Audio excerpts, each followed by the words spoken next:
everybody. Welcome to This Day. It is Friday, December 4th. Now, we do have a couple meetings to tell you about today. The first one is at 11 a.m.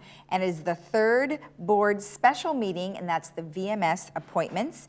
And you can follow along on that one at LagunaWoodsVillage.com/meetings. And then the other one, which will be at 1:30, is called the third board special open meeting, and that's the election results. And they will be, that's from the ballot, and that'll be broadcast live right here on Village Television at 1:30 this afternoon. And I'm sorry to say that chair yoga will not be shown, so we're going to go ahead and take a look at the third meeting at 1:30 here on Village Television. All right, on our show today, we have Jeff Parker here with a Laguna Woods update and everything you need to know about the COVID numbers.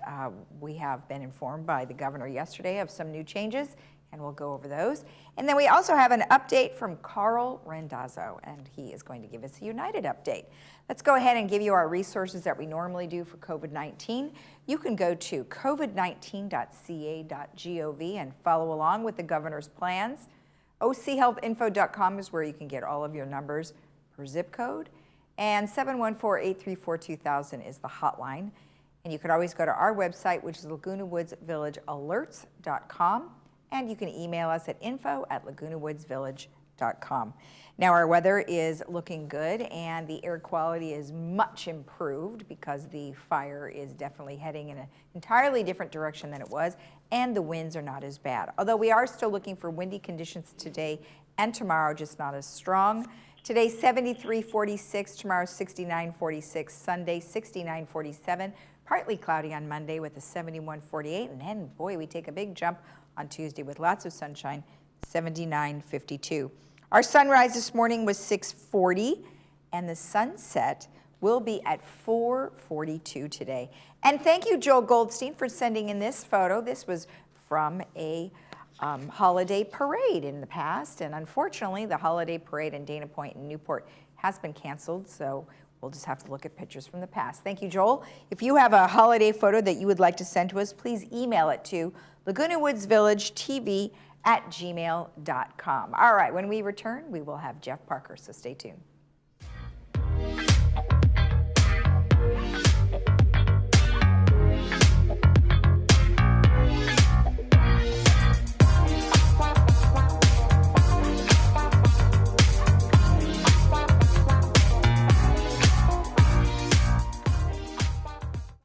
I'm gonna do it today. What? All of it.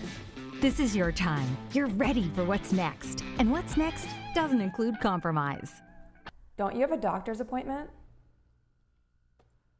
Yeah.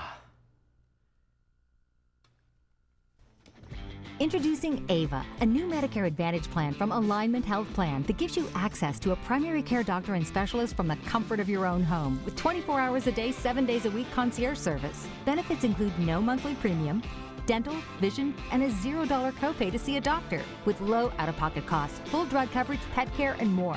Plus over-the-counter dollars and a Part B premium giveback of $50 per month. It's the plan built for your time. What next? Well, that novel ain't gonna write itself. Those who are Medicare eligible can call us at 866-628-9431 for more information and your free no-obligation gift. Hi, I'm Vince Ferragamo. I spent some of my best years as an NFL quarterback, but today I've got a new team, and we're helping seniors who spent their best years fighting for our country, defending our freedom, and informing the nation. Our hometown heroes need help. AgeWell Senior Services is their lifeline. Nonprofit AgeWell can do all of this because you care enough to give. Please join me in supporting AgeWell. Donate today. As Orange County's highest-ranked hospital, Hoag is the place to turn to for timely information, reassurance, and care in these uncertain times. Our dedicated physicians, nurses, and staff stand ready to safely deliver world-class care, just as we have for nearly 70 years. This is what we do. We are here for you, and we will overcome this together. To access Hoag for all of your healthcare needs, visit hoag.org/trust. In a time of need, it's more important than ever to have caring professionals around you that exemplify kindness, compassion, and empathy. Alethea Home Care is a non-medical, family-owned company aiming to improve and maintain the quality of life for our clients and their families. We work hard to ensure your loved ones are safe and comfortable in a warm and familiar environment. Located right here in Laguna Woods, our services include companionship, light housekeeping, respite care, hospice support, transportation, and so much more. Spoil your loved ones with quality care and call today.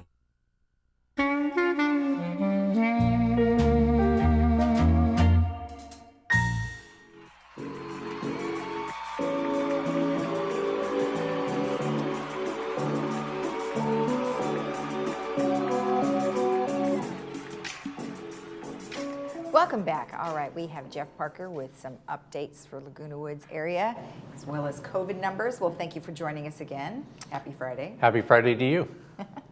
So you've got some numbers, and I know that the governor went on yesterday to, tell us that we're now back to a region, and we were just talking about this, and it's unfortunate that we've gone to a regional situation because, our numbers here locally are looking pretty darn good compared to some other areas. Yeah, and I think it's one of those things that is hard for people to watch and be consistent on. Yeah. But to start with the numbers, going back, start with Laguna Woods itself. We're at 105 with, unfortunately, 10 deaths. But those, we were at 8 and 9, crept up to 10. But what you see on the board is that for the county, our numbers are still way up. And that reflects on the discussion we'll get to in a second about the hospitalization. And so 1,100 cases yesterday, which is pretty significant. And we've been over that 1,000 3 or 4 times since Thanksgiving. So that's really impacting. The correlation, again, we talked about is tests. They'll look at 15,000 reported tests. So obviously kind of like that correlation, the more you test, chances are the more positive cases, unfortunately, that we're going to find out about because people sometimes don't even know that they have it. Right. Unfortunately, 8 reported deaths in the, but as you can see, again, kind of highlighting what has always been the seriousness of this, 3 skilled nursing facilities, 5 assisted living, the most at-risk people, and probably the most difficult to control in a sense because they get in that environment and they're not allowed or can't get out in a sense. So that makes it very, very difficult. Right. The hospitalizations are up again, 735 cases in the hospitalization and 179 in the ICU. And that leads me into the dialogue that we were talking about before it came on the air about Governor came out yesterday and was talking about what's going on not only in Orange County, but what's going on in all of the state with regards to the hospitalization.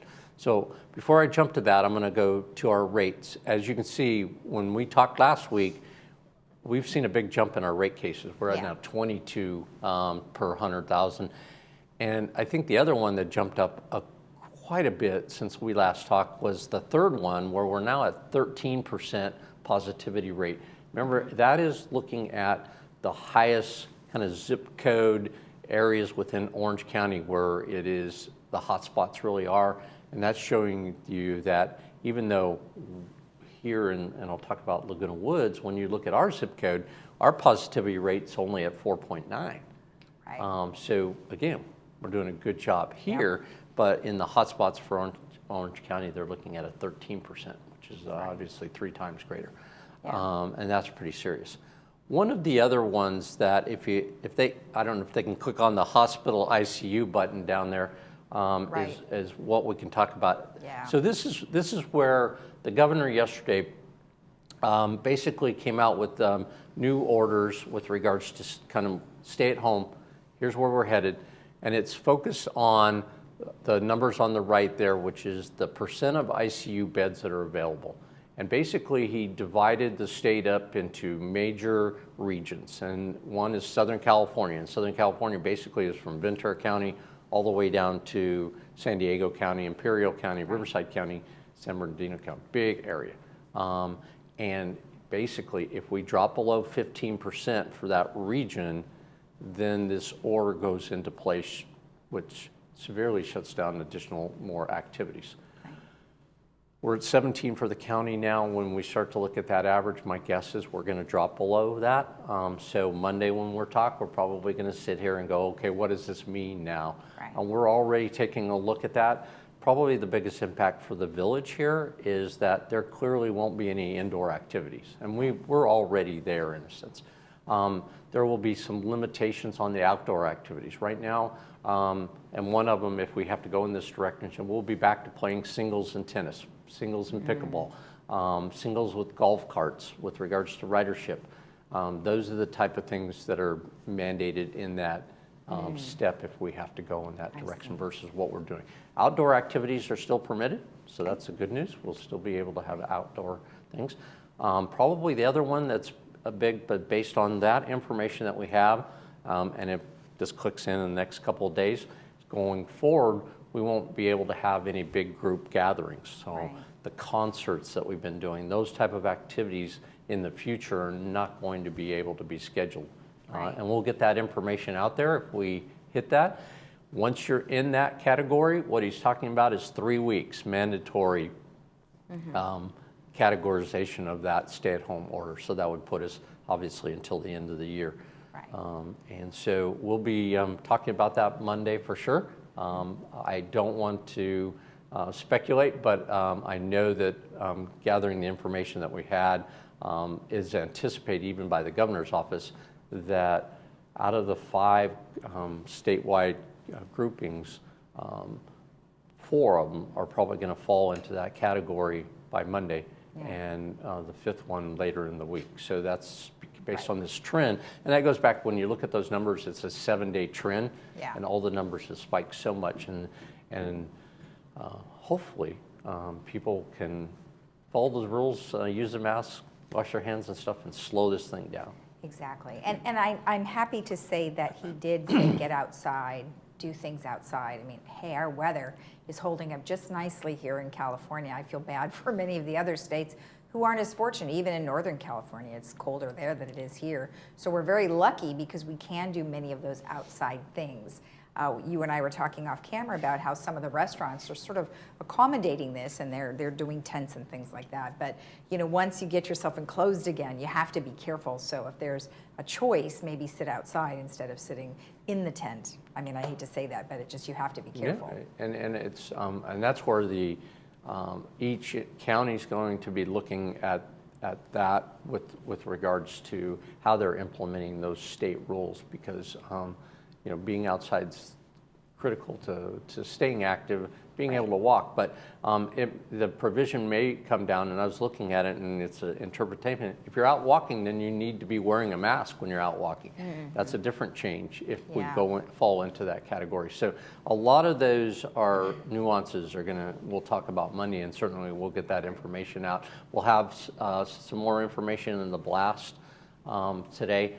And one of the things that I also wanted to mention is the vaccine. Probably have heard that it's getting closer and closer. In that same presentation by the governor yesterday, he talked about the first 350,000 vaccinations out there that are coming this next week, and how they prioritized it into not only a 1A and 1B like we had talked about, but now they have 3 tiers in that first category. And how it's, you know, those first responders, it's the hospitals, hospital workers, jail systems, and all of that are going to be the very first. We're still in that 1B category. We're still making contact and have been reaching out to the task force because we want to know, are they going to use, what kind of system are they going to use in getting this out? Are they going to use one that they have set up for other type of vaccines or implementation of medical, or are they going to go to one where it's focused on the hospitals, clinics? How are they going to do it? They haven't made a final decision on that. Once we know that, we'll make sure that we get our residents informed about that. Yeah, I mean, we have a lot of people here, and distribution is key, and depending on how they do that. So. All right, good. All right, well, any other information? Well, I just wanted to mention one thing with regards to the malware and getting our computers up. We did have this last week, we were getting information where we were having some residents who were emailing us, and their emails were getting kicked back. One of the reasons for that, and we're looking at see if there's any other reasons, but we do know that one of the reasons that happened at first was when we rebuilt our system, we enhanced our security. Because one of the ways in which malware attacks you is by bogus emails that get through. And so we tightened our security with regards to those emails coming in, and that unfortunately, if they miss one letter or get the period in between a name, if they're sending it to an employee, that will bounce it back. Because our security is tightened. So we're working with that. We want people, again, continue to send us their emails again. Try it again. If you got back, try it again, just in case. We have been able to modify that a little bit, so I think we're getting more in. Okay. But that kind of information is helpful if we hear from you. All right, perfect. Yeah, I know there were a few that were trying to get through to us. Okay, well, thank you very much. Have a good weekend. Hopefully we'll have a little bit better news on Monday regarding all of this, but if not, we'll clearly identify it and spell it out for everybody. Sounds great. All right, thank you. Have a good Thank weekend. you. All right, stay tuned. We have Carl Randazzo with a United update.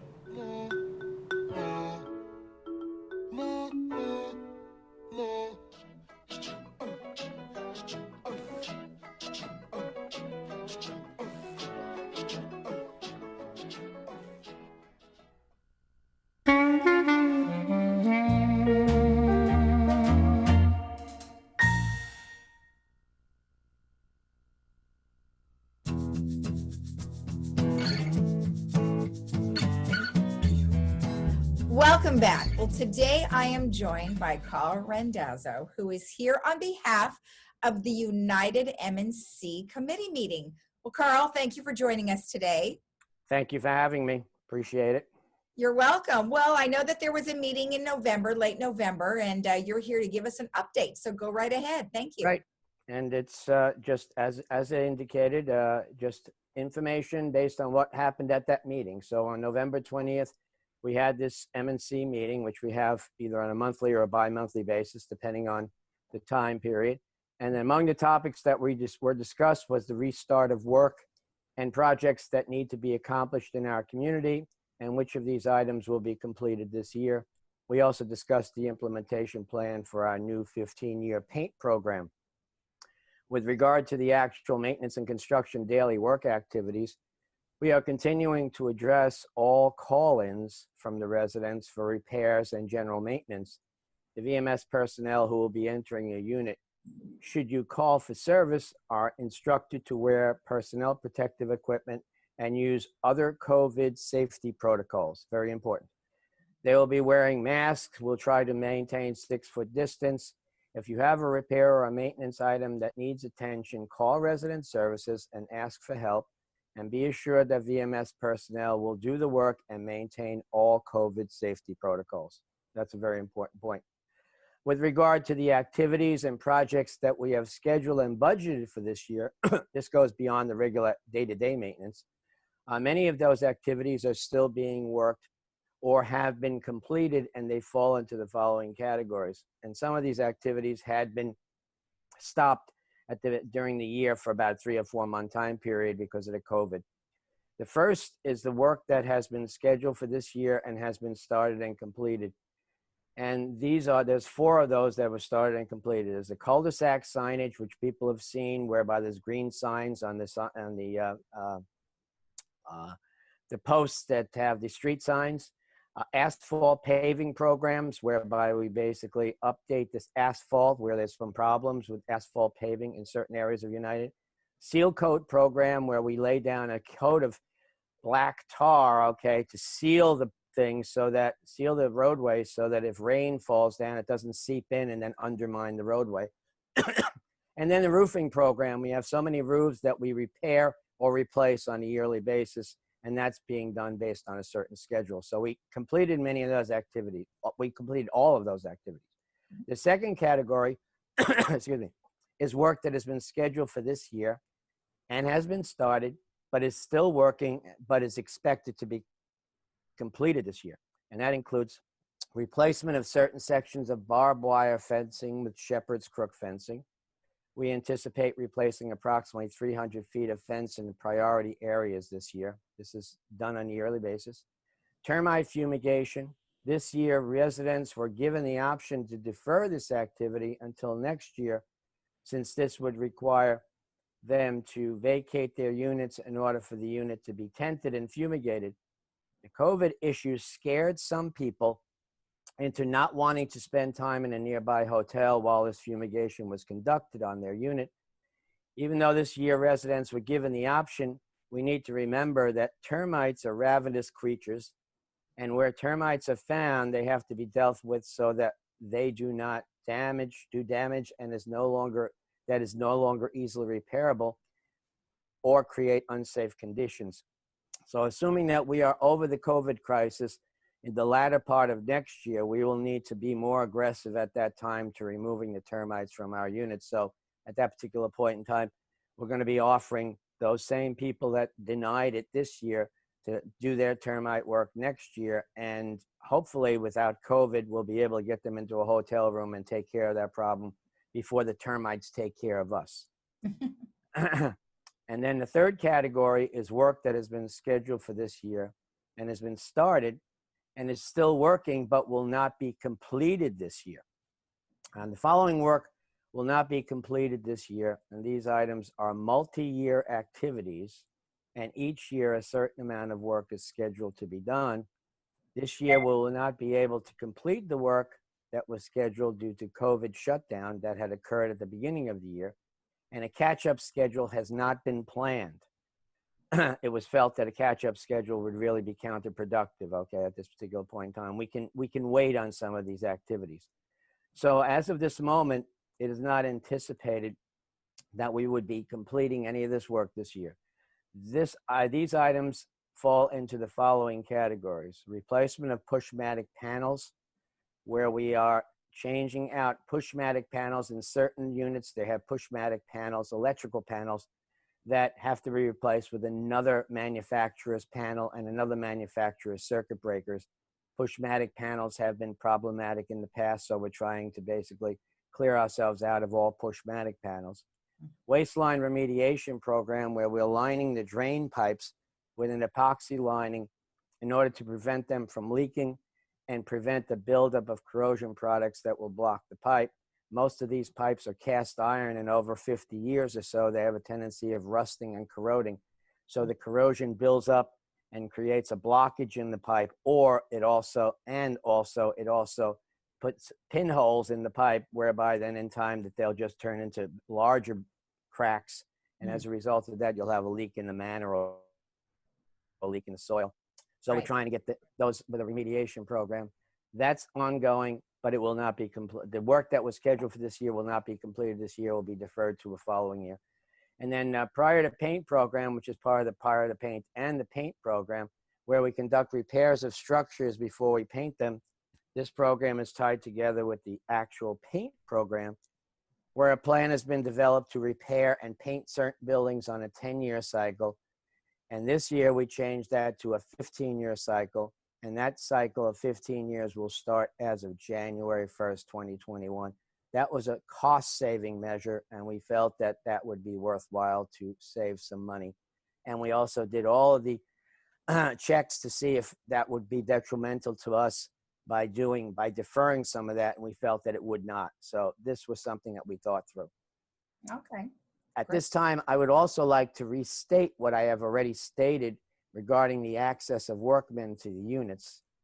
And the reason why I state that is because it came up in a letter to the Globe, which I responded to the Globe this morning, regarding the fact that VMS personnel and contractors were not doing the job according to the protocols and not wearing PPE and not following COVID protocols. And the response is in the Globe with a letter. And at this particular point in time, I've been reassured by VMS that they are doing all those things properly. And if you do not see a person doing it properly, then contact resident services and you can ask the workman to leave your unit if you're really feeling very uncomfortable. And then I'd like to add as a side note that at the end of the open meeting, we had a closed meeting where we discussed the roofing contract a roofing contract. Every 3 years, we get a roofing contractor in, and we have bids, and we got 3 to 5 bids, I believe. I think it was at least minimum 3, maybe 5, that we reviewed the bids, and we are reviewing the contract associated with that bids, and we will be awarding one of those bids, one of those contracts to one of those roofing contractors. So we're working on that right now. And that's basically what we did. Well, that's good. I mean, there's an awful lot of things that you have to keep up on a regular basis, and you guys have your hands full, I think. Yeah, we try to keep up on things, okay, and we do the best we can under the circumstances. At least the board members do. Yeah. So, yeah. Well, we'll have to see what the new year brings us. So I hope COVID goes away shortly, but I don't know. It's just going to be one of those things. We'll see what happens. That's exactly true. We'll see what happens. Well, Carl, thank you so much for the update. We appreciate it. Thank you. Appreciate that. All right. Take care. Happy New Year to you if I don't talk to you before then. Same to you. Thank you. Bye-bye. All right. Bye-bye. And we'll be right back after this.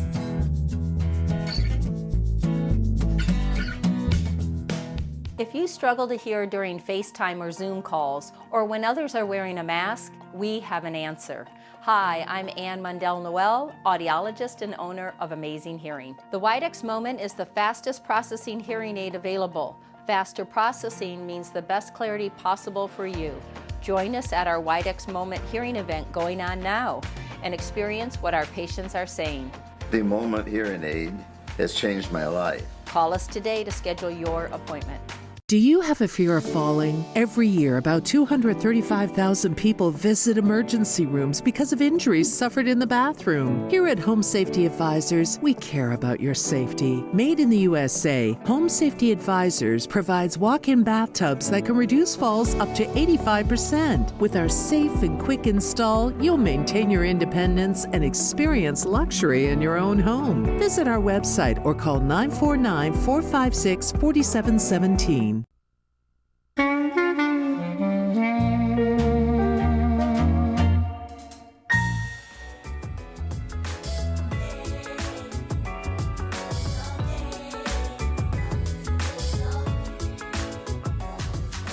Fun movie for you today at 2 p.m. with subtitles and 7 p.m. without. Wayne's World.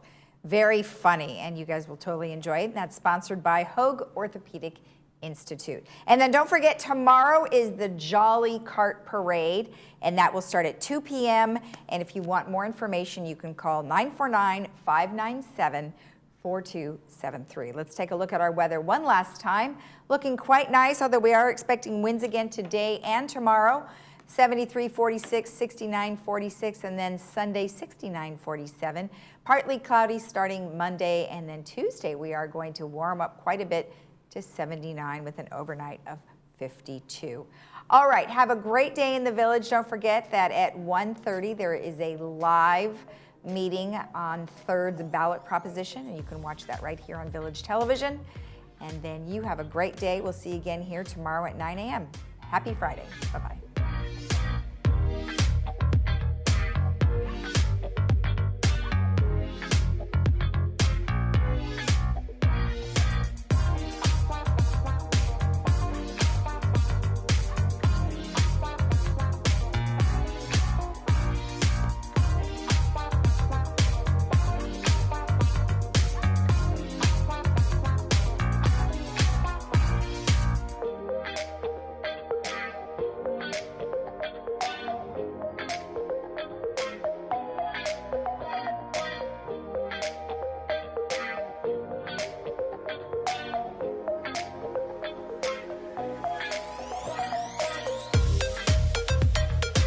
At Freedom Village Assisted Living, we provide loving care and support when your loved one needs it most. We believe in laughing more and caring more. Dining will be an experience, not just a meal. We offer opportunities to create new memories. Your family will feel like they are part of our family as we work toward creating an extraordinary difference in lives worth living. To schedule a tour and complimentary lunch and for more information, please call us at 949-340-8108 or visit our website freedomvillage.org.